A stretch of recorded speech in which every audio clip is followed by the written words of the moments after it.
યુએઈનો જે બરાકા nuclear power plant છે કે જ્યાંથી યુએઈ પોતાના સમગ્ર રાષ્ટ્ર માટે ઇલેક્ટ્રિસિટીનું ઉત્પાદન કરે છે અને આખા યુએઈમાં જે ઇલેક્ટ્રિસિટી પહોંચે છે એમાંથી 25% પુરવઠો આ જ પાવર પ્લાન્ટમાં બને છે અને એના ઉપર ડ્રોન અટેક થવો, ભારે માત્રામાં નુકસાન થવું, આગ લાગી જવી એટલે આ ખૂબ ચિંતાજનક ઘટના છે। યુએઈના જે નેતા છે એમણે કહી પણ દીધું છે, ઈરાનને ચેતવણી પણ આપી દીધી છે કે જો હવે ઈરાન અમારા કોઈ પણ સ્થળ ઉપર હુમલો કરશે તો યુએઈ વળતો જવાબ આપશે। જો ઈરાન એમ કહે કે હા અમે યુએઈ પર હુમલો કર્યો છે તો પછી અહીંયા સ્થિતિ ખૂબ જ વિકરાળ બની શકે છે અને ભારતે પણ એટલે જ બહુ ખોંખારો ખાઈને કહી દીધું છે કે ભાઈ હવે રહેવા દેજો, મિડલ ઈસ્ટમાં આ હરકતો ન કરશો। યુએઈની તરફેણમાં રહીને ભારતે કહ્યું છે કે આ ડ્રોન હુમલો કોઈ પણ સંજોગોમાં ચલાવી લેવાય નહીં, બિલકુલ અસ્વીકાર્ય છે અને મિડલ ઈસ્ટની ક્ષેત્રીય શાંતિ માટે સૌથી મોટો ખતરો છે। યુએઈ પર જે હુમલો થયો એ હુમલાને ભારતે ખતરનાક ઉશ્કેરણી ગણાવી છે। મિડલ ઈસ્ટમાં ક્ષેત્રીય શાંતિ માટે આ સ્વીકાર્ય છે આવી વાત ભારતે કરી છે। ડ્રોન હુમલાને કારણે બરાકા પાવર પ્લાન્ટમાં આગ લાગી હતી। યુએઈના હુમલા પાછળ ઈરાનનો હાથ હોવાની પણ ચર્ચા છે। ત્યારે જ ન્યૂઝરૂમ ગુજરાતની યુટ્યુબ ચેનલને સબસ્ક્રાઇબ કરો અને ઇન્સ્ટાગ્રામ અને ફેસબુક પર ફોલો કરો। અપડેટ રહો, સત્યની સાથે રહો।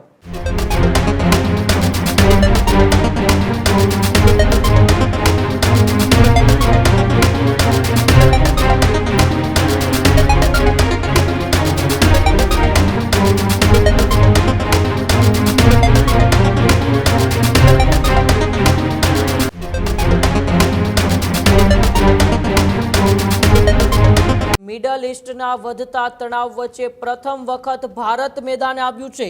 યુએઈ પર જે હુમલો થયો એ હુમલાને ભારતે ખતરનાક ઉશ્કેરણી ગણાવી છે। ભારતે યુએઈ પરના હુમલા અંગે આકરી પ્રતિક્રિયા આપી છે। મિડલ ઈસ્ટમાં ક્ષેત્રીય શાંતિ માટે આ સ્વીકાર્ય છે આવી વાત ભારતે કરી છે। યુએઈના બરાકા પાવર પ્લાન્ટ પર ડ્રોન હુમલો કરવામાં આવ્યો હતો। ડ્રોન હુમલાને કારણે બરાકા પાવર પ્લાન્ટમાં આગ લાગી હતી। બરાકા પ્લાન્ટ યુએઈને 25% વીજ પુરવઠો પૂરો પાડે છે। યુએઈના હુમલા પાછળ ઈરાનનો હાથ હોવાની પણ ચર્ચા છે। ઈરાને હજુ સુધી હુમલા અંગે જવાબદારી નથી સ્વીકારી। મિડલ ઈસ્ટમાં ભરી ભીષણ યુદ્ધ ફાટી નીકળે તેવી આશંકા છે। ત્યારે છેલ્લા 2.5 મહિનાથી મિડલ ઈસ્ટમાં જે રીતે એ તણાવભરી પરિસ્થિતિ ચાલી આવે છે, તણાવભરી પરિસ્થિતિમાં ભારતે અત્યાર સુધી કોઈ પણ પ્રકારનો પક્ષ નહોતો રાખ્યો, ફક્ત ને ફક્ત એ શાંતિની અપીલ કરી હતી। પરંતુ યુએઈ પર જે હુમલો થયો છે એને લઈને ભારતે કડક એ શબ્દો લખ્યા છે। મારી સાથે ન્યૂઝરૂમથી મુફદ્દલ જોડાયેલા છે। મુફદ્દલ, પ્રથમ વખતે મિડલ ઈસ્ટની અંદર વધતા તણાવને લઈને ભારત છે તે મેદાને આવ્યું છે ને યુએઈ પર થયેલા હુમલાને લઈને ભારત લાલઘૂમ થયું છે। બિલકુલ, અને ઉમંગ આની પાછળનું કારણ આપણે સૌને ખબર છે કે હમણાં જ વડાપ્રધાન મોદી યુએઈની યાત્રાએ હતા અને યુએઈ સાથે દેશ માટે અત્યંત જરૂરી એવા એગ્રીમેન્ટ્સ પણ થયા છે। એમાં સૌથી અગત્યની વાત જે છે એ એલપીજી અને ક્રૂડ ઓઇલ જેની અત્યારે ભારતને જરૂર છે કે ક્યાંથી લાંબા ગાળાનો અને સતત મળતો રહે એવો પુરવઠો મળે અને એ કરાર યુએઈ સાથે ભારતે કર્યા છે।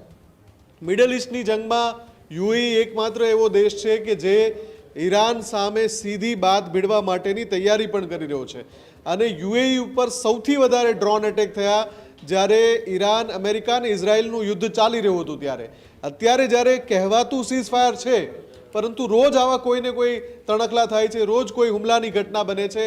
આ વખતે યુએઈનો જે બરાકા ન્યુક્લિયર પાવર પ્લાન્ટ છે કે જ્યાંથી યુએઈ પોતાના સમગ્ર રાષ્ટ્ર માટે ઇલેક્ટ્રિસિટીનું ઉત્પાદન કરે છે અને આખા યુએઈમાં જે ઇલેક્ટ્રિસિટી પહોંચે છે એમાંથી 25% પુરવઠો આ જ પાવર પ્લાન્ટમાં બને છે અને એના ઉપર ડ્રોન અટેક થવો, ભારે માત્રામાં નુકસાન થવું, આગ લાગી જવી એટલે આ ખૂબ ચિંતાજનક ઘટના છે અને આ ઘટનાના પડઘા પણ ખૂબ ઘેરા પડી શકે છે કેમ કે યુએઈ ઓલરેડી તમામ તૈયારીઓ કરીને બેઠું છે અને યુએઈના જે નેતા છે એમણે કહી પણ દીધું છે, ઈરાનને ચેતવણી પણ આપી દીધી છે કે જો હવે ઈરાન અમારા કોઈ પણ સ્થળ ઉપર હુમલો કરશે તો યુએઈ વળતો જવાબ આપશે।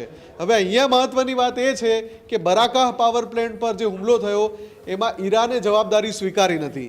ઈરાન અથવા એના પ્રોક્સી એટલે કે એના જે ઈરાકની અંદર જે મિલિશિયા છે કે જે ઈરાન તરફી છે અથવા હિઝબુલ્લા છે, આમાંથી કોઈએ શું યુએઈ પર ડ્રોન એટેક કર્યો છે અથવા તો આ ડ્રોન એટેક કયા સંજોગોમાં થયો છે એ હજુ સ્પષ્ટ નથી થઈ શક્યું. જો ઈરાન એમ કહે કે હા અમે યુએઈ પર હુમલો કર્યો છે તો પછી અહીંયા સ્થિતિ ખૂબ જ વિકરાળ બની શકે છે. અને ભારતે પણ એટલે જ બહુ ખોંખારો ખાઈને કહી દીધું છે કે ભાઈ હવે રહેવા દેજો, મિડલ ઇસ્ટમાં આ હરકતો ન કરશો. યુએઈની તરફેણમાં રહીને ભારતે કહ્યું છે કે આ ડ્રોન હુમલો કોઈ પણ સંજોગોમાં ચલાવી લેવાય નહીં, બિલકુલ અસ્વીકાર્ય છે અને મિડલ ઇસ્ટની ક્ષેત્રીય શાંતિ માટે સૌથી મોટો ખતરો છે.